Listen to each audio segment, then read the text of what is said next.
me when you're ready. It's going. It's going. All right. Hey campers, for this edition of Where's Tommy, we're still here at Shiloh. Shiloh was a famous site in the Old Testament. We call it the first capital of Israel. This is where Joshua set up the tabernacle, where the Ark of the Covenant was housed. And for over 300 years, the people of God would come here to worship and bring their tithes and offerings in this place.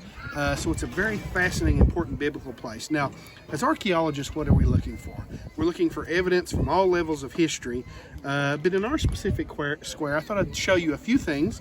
If you look behind me, you'll see a large stone wall. This is part of the large fortification wall of the site, and it's fascinating because it kind of stops. Why would the wall surrounding the site, stop and not continue on and circle around? Well, we can't make a decision yet until we have all the information, and we're digging here. We see Patrick, Russ, and Amber behind me digging to get the answers to these questions. Is it possible that we have the end of the gate of Shiloh? Well, we don't know, but we'll have to do some more work to find out. And that will be fascinating, because if it is, we're literally sitting at a spot mentioned in the biblical text where the priest Eli dies, when the word comes that the ark has been captured and his sons have been killed.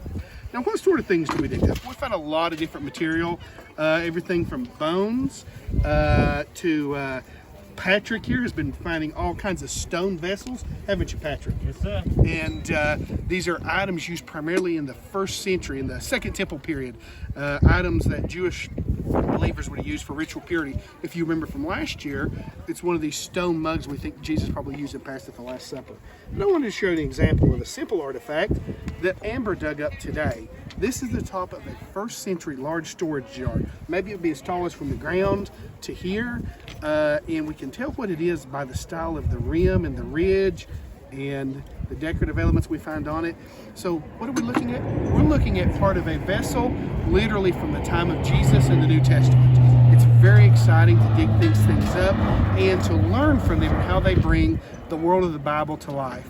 As we'll hear in our other lessons this week, when we talk about the Bible, we're talking about real people, real places, and real events.